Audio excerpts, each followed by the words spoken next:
O Cristo é o Espírito invisível de Deus que está dentro de nós, aguardando nosso reconhecimento e aceitação.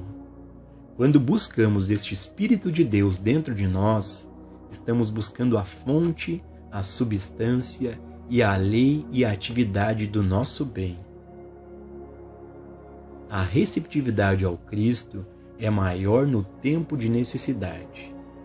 Assim, quando temos uma abundância de ouro e prata, somos bem supridos de aliados, temos arquivos cheios de tratados de um tipo ou de outro, e, por dependermos deles, não somos receptivos ou responsivos ao Cristo, ao Espírito de Deus que foi plantado dentro de cada um de nós no princípio, quando fomos feitos à imagem e semelhança de Deus, e que é parte do nosso próprio ser.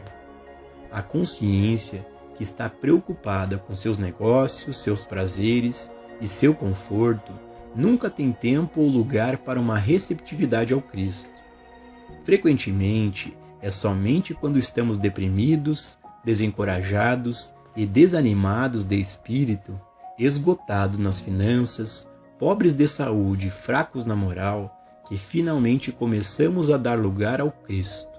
O Cristo, portanto, na realidade nasce em um estábulo, isto é, na parte mais baixa de nossa consciência.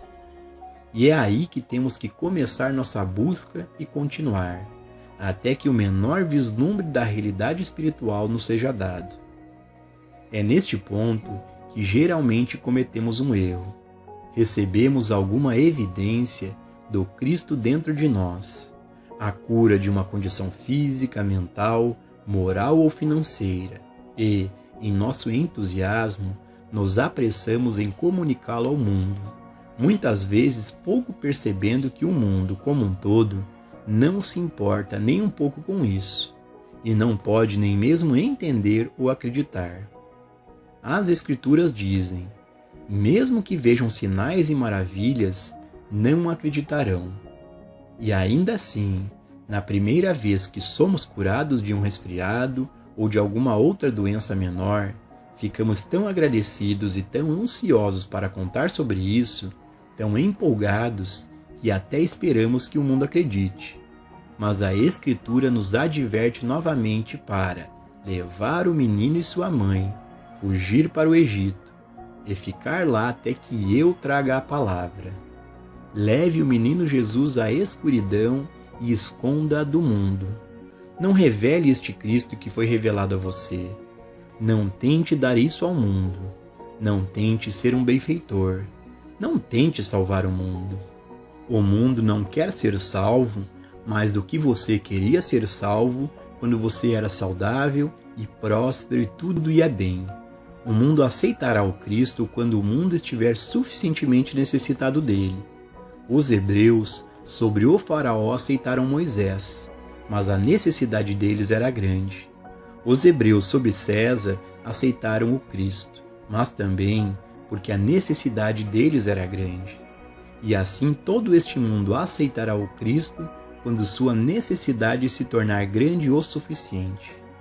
Alguma evidência disso está se tornando aparente, porque nos países que experimentaram os maiores problemas, encontramos a maior receptividade e resposta a esse trabalho.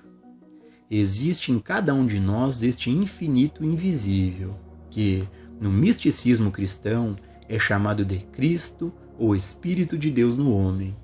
É o pão, a carne, o vinho e a água.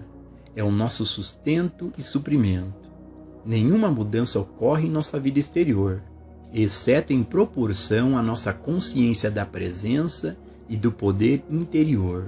Mas à medida que despertamos para este Espírito dentro de nós, isso torna-se a própria substância, vida, lei e atividade de nossa experiência no exterior. Portanto, não devemos pensar sobre as coisas do mundo exterior. Devemos buscar a compreensão dessa presença interior, e então deixar nosso mundo exterior ser renovado e ressuscitado. A rejeição do Cristo. Após essa percepção que ocorre em nossa consciência, durante nossos períodos de pecado, doença, falta ou infelicidade, o que podemos chamar de nascimento de Cristo no estábulo, somos levados passo a passo através das várias atividades do Cristo, testemunhando como ele alimenta os famintos, cura os enfermos e ressuscita os mortos, até sermos levados ao ponto de rejeição do Cristo e, finalmente, a crucificação. Essa rejeição do Cristo não é um evento histórico, é um acontecimento pessoal que ocorre na experiência de cada indivíduo que tenha alcançado uma pequena medida do Cristo. É verdade que foi um evento que aconteceu há 2000 anos, mas também ocorreu há 4000 anos, e 6000 anos e há 8000 anos atrás, e vem acontecendo a cada ano de todos os dias desde então. Por mais inacreditável que pareça, todo estudante espiritual do mundo que recebeu o Cristo, em algum momento ou outro, chegou a um ponto de rejeitá-lo. Independente dos milagres realizados na vida de uma pessoa, ainda chega um momento de tentação, um momento de rejeição. Assim como essa tentação veio aos seguidores de Cristo há 2000 anos, como aconteceu com todo místico, assim também acontecerá com qualquer um que permaneça no caminho. Conforme o Cristo começa a operar em nossa consciência, traz vida humana um pouco melhor, cura nossas doenças físicas, alivia-nos da pobreza ou nos tira da falta e limitação, começa a melhorar algumas das nossas relações humanas, nos traz um maior senso de companheirismo. Do ponto de vista humano, parece que agora descobrimos algo como a lâmpada de Aladim, e tudo o que precisamos fazer para tornar nossa experiência humana melhor, melhor e melhor, é desejar e esfregar a lâmpada. Chega a hora em que a compreensão interior revela que a verdadeira função do Cristo não é apenas tornar nossos corpos menos dolorosos, nossa experiência mais harmoniosa ou aumentar a quantidade de nossa renda. Isso é apenas o estágio do jardim de infância da experiência do Cristo. Pouco a pouco, começamos a aprender algo sobre o que Jesus quis dizer quando disse que seus seguidores deixem tudo por sua causa, a menos que comecemos a desistir da fé, da confiança e da esperança no mundo exterior, a menos que cheguemos ao lugar de renunciar ao que o Mestre chamou de este mundo, mesmo um mundo bom, não poderemos entrar no reino espiritual. Meu reino não é deste mundo, e mesmo que esse mundo se torne saudável, rico ou pacífico, ainda há outro lugar para nós. É meu reino, e é um mundo composto de padrões totalmente diferentes, até mesmo daqueles melhores padrões humanos. Isso nos leva a essa passagem desconcertante da Escritura, onde Jesus reconhece que João Batista é um homem santo. Entre os que são nascidos de mulher, não surgiu nenhum maior que João Batista. Não obstante, aquele que é o menor no reino dos céus ainda é maior que ele. Ali estava o maior e mais justo profeta hebreu, e, no entanto, o menor dos que haviam entrado no reino dos céus estava na frente dele. Quando alcançamos um senso de justiça e estamos vivendo sob a lei, obedecendo aos 10 mandamentos, e estamos começando a experimentar uma humanidade saudável e harmoniosa, achamos que chegamos, mas nem sequer nos aproximamos do mínimo daqueles que atingiram a consciência espiritual. Quando nos defrontamos com a necessidade de abandonar a ideia de apenas melhorar nossa humanidade, de esquecer, por enquanto, se estamos desfrutando de boa humanidade ou chafurdando em péssimo estado humano, de estarmos despreocupados se momentaneamente temos ou não temos problemas, e, em vez disso, irmos direto ao centro para buscar não o que devemos comer ou beber, mas o reino de Deus e sua justiça, chegamos ao ponto da decisão. Aqueles de nós que não estão dispostos a abandonar nossos modos humanos, voltam-se para a nossa condição humana, nossa saúde humana e nosso bem humano, e o Cristo é rejeitado e crucificado, deixado e esquecido. Porque tentamos continuar demonstrando meramente o bem humano, muitas vezes chegamos ao ponto da rejeição ou crucificação do Cristo dentro de nós. Mas quase simultaneamente com essa tentação, vem a oportunidade de experimentar a ressurreição. Essa oportunidade surge porque percebemos que agora que alcançamos a saúde, o suprimento, o companheirismo e todo o bem humano, permanece um vazio dentro de nós. Há uma falta, algo está faltando. Então é que o Cristo é ressuscitado dentro de nós, levantado do túmulo do esquecimento ou da rejeição em que nós o lançamos, e mais uma vez ele ganha vida em nós, para nos mostrar que a ascensão está logo adiante. Nesta forma ressuscitada, testemunhamos a plena atividade do Cristo. Vemos que o Espírito do Cristo dentro de nós anda através de portas fechadas e através de paredes. Não é morto por balas, bombas ou facas. Não é destruído. E independentemente das circunstâncias humanas que nos cercam, em 3 dias, a qualquer momento, o Cristo pode levantar toda a nossa experiência e elevá-la a uma forma ressuscitada, que pode produzir carne e beber espiritualmente, que pode provar que é não formado de matéria ou limitada por circunstâncias materiais e crenças materiais, que está acima das limitações do sentido humano, do senso pessoal, e que tem uma vida espiritual que é auto-mantida e autossustentada. É verdade que ainda estamos neste mundo, mas não somos mais dele. Nós participamos de seu bem, mas não na medida em que fazíamos antes, mas sim através deste Espírito ressuscitado, que agora domina completamente nossas vidas e culmina na experiência descrita por Paulo. Vivo não mais eu, mas Cristo vive em mim.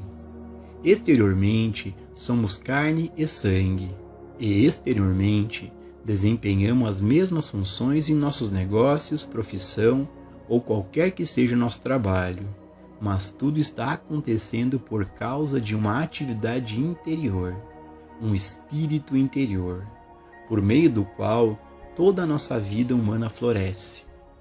Quase todo aquele que alcança o Cristo, alcança-o, antes de mais nada, no seu estado de espírito mais deprimido ou degradado, e como ele se prova em sua experiência, ele restaura os anos perdidos dos gafanhotos, ele provê saúde e provisão, leva-o àquele ponto de realização onde ele sabe que não é suficiente para o Espírito de Deus lhe dar alojamento e 3 refeições por dia. Ele deve ir mais fundo e abandonar até mesmo o bem humano. Mas é neste ponto que o Cristo é rejeitado. Uma rejeição geralmente tomando a forma de adiamento, adiando aquele dia para que o bem humano possa ser desfrutado um pouco mais. Ó sim, ele se garante que ele virá a Cristo em breve, muito em breve. Ele entrará em profunda meditação e viverá através do Espírito exclusivamente, não agora, mas logo. Então, em meio a essa hesitação e tentativa de adiamento, vem um período de esterilidade, em que ele pode ter uma abundância de todo o bem que existe na terra, mas apesar de tudo isso, ainda há uma incompletude, uma falta de cumprimento. Este período de esterilidade é seguido por uma aceitação da ressurreição em uma completa e plena disposição para deixar o Cristo conduzi-lo à experiência real da vida de Cristo. A vida de Cristo na terra é uma vida muito diferente de apenas um modo de vida humano feliz. Existem diferentes padrões para essa vida, diferentes modos e meios de expressão. Não há mais uma busca por eu ou meu, mas sim uma liberação de todo o sentido pessoal. O Cristo dissolve todo o mal. Nós trazemos esta vida para nós mesmos, vivendo conscientemente em unidade com Deus. No mundo humano, existem maneiras de adquirir o bem pelo nosso trabalho, pelo nosso planejamento honesto ou permissivo e desonesto. mas ter tudo de que necessitamos, mais as 12 cestas cheias que sobram todos os dias. É um estado que se chega apenas através de meios espirituais, através da realização de nossa consciência de unidade com Deus, de viver e mover continuamente e ter nosso ser na realização de Deus. Mas estas 12 cestas cheias não são para você nem para mim. Essa abundância é para qualquer um que abra sua consciência para a percepção e realização da onipresença. Os céus, a terra e o ar, e as águas abaixo da terra, estão cheias da glória de Deus, e isto para o benefício de toda a humanidade. Reconhecer a natureza universal da abundância de Deus é orar por nosso próximo. Reconhecer o direito de nosso vizinho à mesma abundância que está em nossa mesa, até mesmo o vizinho que momentaneamente pode ser nosso inimigo.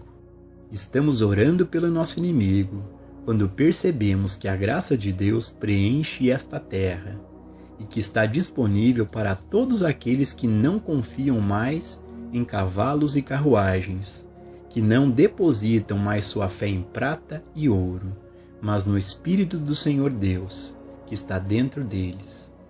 Esta vida espiritual, essa vida de Cristo na terra, é aquela em que não pensamos mais nas bênçãos de Deus para nós ou para nossa família, ou mesmo para os seguidores de nossa forma de adoração escolhida, mas é uma em que nós reconhecemos a graça de Deus na terra, em que oramos para que o bem de Deus seja igualmente compartilhado por todos, os que menos reconhecem essa disponibilidade para todos.